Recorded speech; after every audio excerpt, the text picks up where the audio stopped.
Hello and welcome to New Filmmakers Los Angeles in partnership with Movie Maker magazine. My name is Danny DeLillo. We're here at the South Park Center. I'm delighted to join with Lily, Ahmed with their movie, She Sings. Let's take a look at the clip.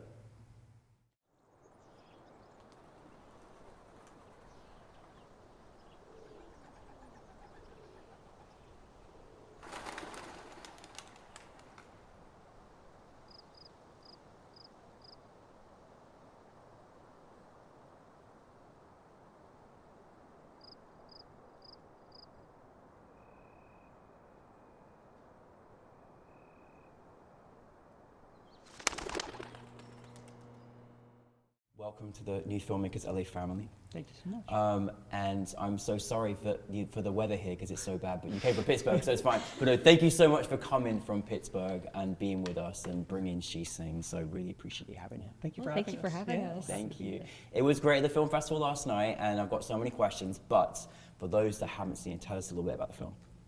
Yeah, so She Sings is a short experimental film. It follows Aziza, who's an Egyptian-American woman who is sort of torn between her Egyptian identity and her sort of American identity. And we follow her as she retells a dream she's been having. And we sort of hear her tell the dream, and then we watch the dream as she experienced it. It's a brilliant story, and I just love when you're watching something. Having programmed so many film festivals, I'm like, I've never seen this idea before. This is so unique and so brilliant and so new. And so your film was fantastic, and I felt like I was in this dream myself. Obviously, you grew up in Cairo. Did. So Yeah.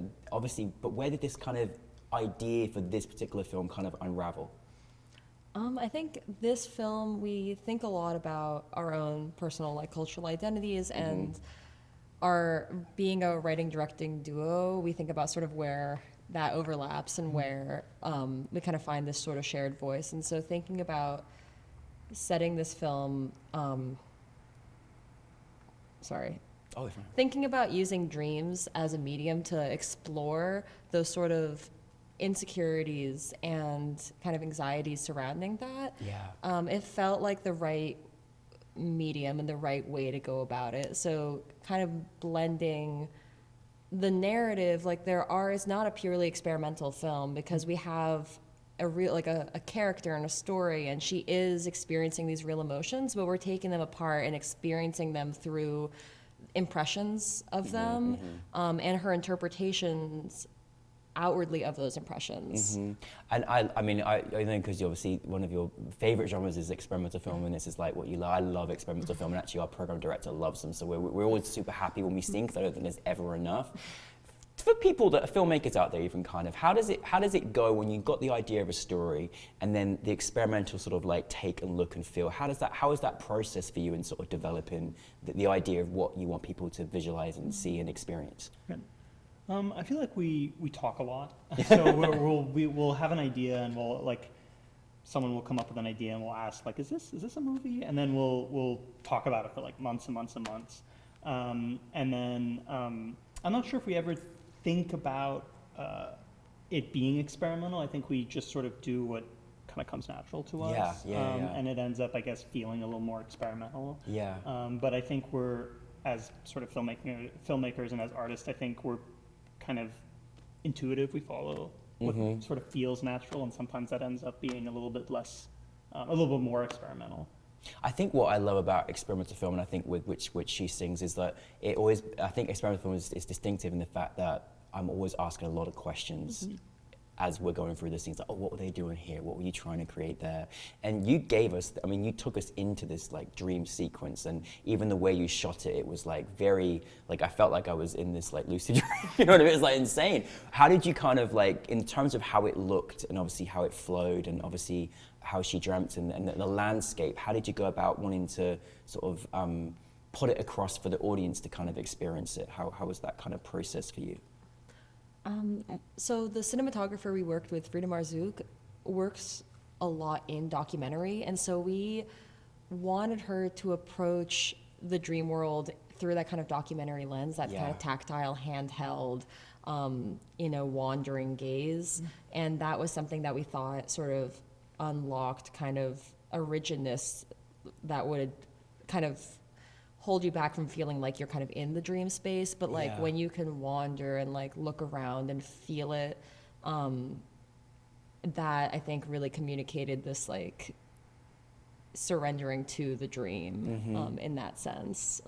And you really said some amazing things last night about just kind of, you know, what you sort of wanted the kind of audience to sort of experience from this film, you know, because it's a very unique story, and you mixed it into kind of two worlds that would never collide, you know what I mean? And I think that was really, really special. Kind of, what did you kind of want your audience to even sort of experience from your film?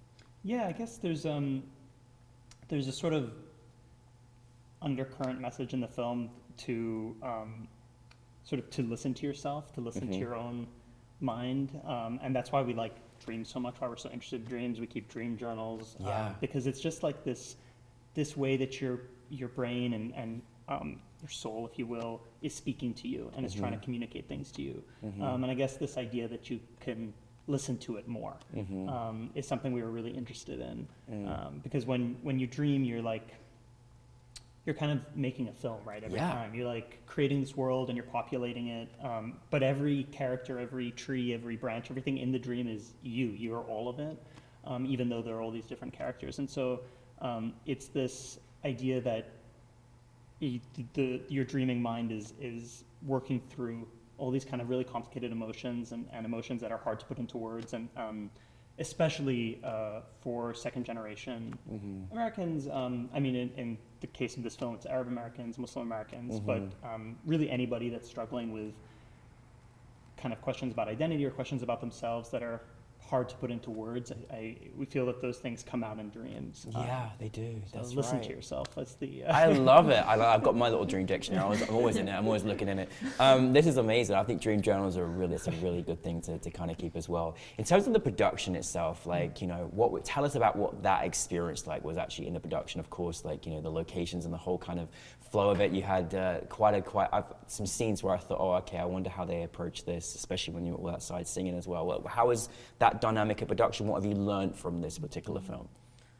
I think this was a project where the storyboard and the script were both very loose. Like they were kind of a page of impressions, and like, yeah, a lot of it was on the day we were shooting.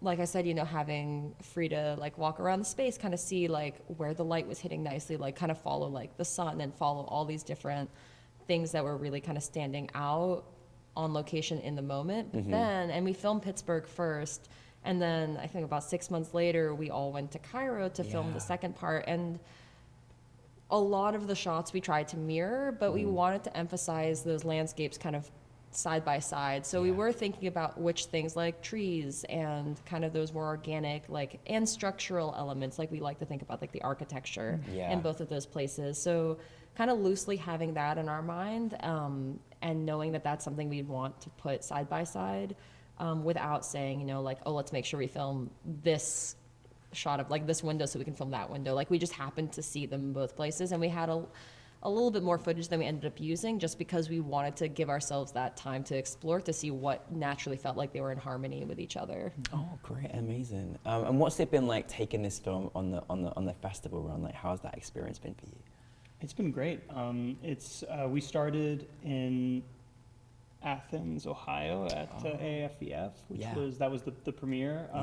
And then we had our international premiere at Cairo International. Oh, amazing. As part of like a special Egyptian, like upcoming, I guess, Egyptian program. I can't remember what the name was, but that was amazing. Yeah. We weren't able to attend that in person, but yeah, it's been great seeing. I guess whenever you have a film that's kind of a little bit more on the experimental side, it's interesting to see people's sort of the way that they approach it and the meaning that they attach to it. Yeah. That's always really fun. So a lot of our filmmakers audience are aspiring and would love to be in the position to do what you all do. Is there anything in your artistry, creativity, the advice that you could give to our audience?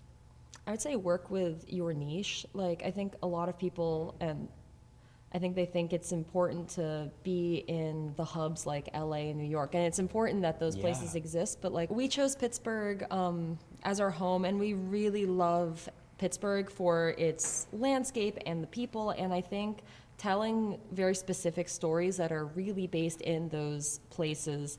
The universal, as they say, is in the particular, and that is something that we really value, and I think that's a very important lesson to go forward. Like, don't try to make your story as accessible in like a superficial way. Yeah. The more specific it is to you, the more universally accepted it will be because it's true to you. Yeah. So that's something that we learned that kind of early on and thought that that's important, because then you stay true to your vision, but then other people can tell when you're telling, you know, something that you feel strongly about.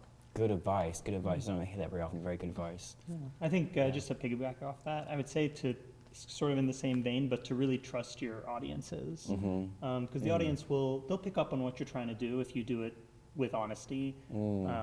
I don't be afraid, like, I guess, to be vague and to really do your vision and don't water it down, and trust them to meet you halfway. Yeah, or don't water it down, definitely, yeah, absolutely. Okay, well, obviously you are a power couple, so, you know, I'm excited about what power you're going to bring us to next, but what is coming next for you both?